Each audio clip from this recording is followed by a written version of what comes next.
Masasabing tagumpay ang flagship Public-Private Partnership Program ng administrasyon. Ang kabuuang ulat mula kay Elena Luna.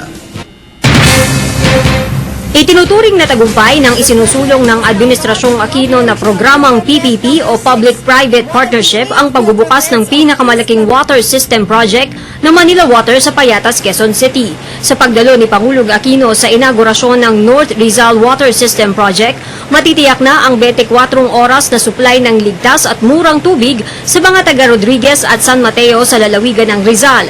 Makikinabang din sa bagong water system ang mga residente sa ilang bahagi ng Marikina City. Ginawa po at kapanatagan ang hatid ng proyektong ito. Ang kalahati ng populasyon ninyo na dati-rati ay dumidepende sa tubig na sinasalok lang mula sa balon. Ngayon, anumang oras, sigurado na makakatanggap ng mas malinis na tubig para sa pangangailangan ng inyong mga pamilya. Kaya ng plantang makapagbigay ng 150 milyong litro ng tubig kada araw. Katumbas nito ang serbisyo sa halos 1 milyong residente na dati ay umaasa sa tubig poso para sa araw-araw nilang pangangailangan. This project is another testament to the success of the public-private partnership that has been established in the Philippine water sector.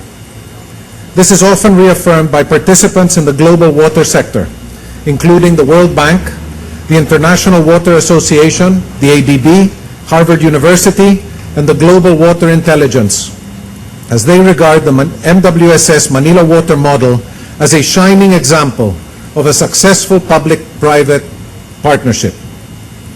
This experience bears the transformative power of PPPs and its effectiveness as a means of hastening infrastructure development.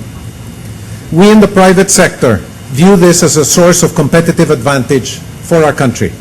Ayon sa Pangulo, dala ng malinis na pamamahala ang mga nabubuong pangmatagalang solusyon para higit na guminhawa ang buhay ng mga Pilipino. Tuloy ang daloy ng mga inisyatiba natin para makapagatid ng malinis na inuming tubig at mapababa ang peligrong hatid ng baha.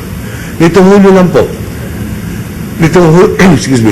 lang po makumpleto natin ang Angat Water Utilization and Aqueduct Improvement Project Phase 2 na nagpabuti at nagpalawak sa supply natin sa tubig sa Rizal, Cavite at Bulacan. At sa parehong buwan, nagkapirmahan na rin ang MWSS at ang Provincial Government ng Bulacan para sa Bulacan Bulk Water Supply Project upang tugunan ang pangangailangan ng tubig sa malaking bahagi ng kanilang probinsya. Nitong buwan lang po ito, naaprubahan na rin ng NEDA Board ang Angat Dam and Dike Strengthening para naman mapatatag ang estruktura ito laban sa kalamidad. Masusing pag-aaral at komprehensibong plano, dito po nakaangkla ang mga proyekto natin para sa mamamayan. Nitong buwan lang, aprobado na rin ng NEDA Board ang ating Master Plan for Flood Management in Metro Manila and surrounding areas. Para po ito sa pangangasiwa natin sa baha.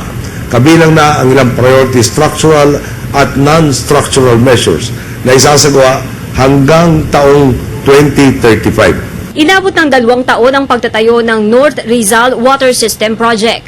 Bukod sa pagsusupply ng tubig sa Rizal, magsisilbi rin ang plantang ito na alternatibong treatment facility ng Balara Plant na nagsusupply naman ng tubig sa East Zone ng Maynila. Para sa Telebisyon ng Bayan, Elena Luna.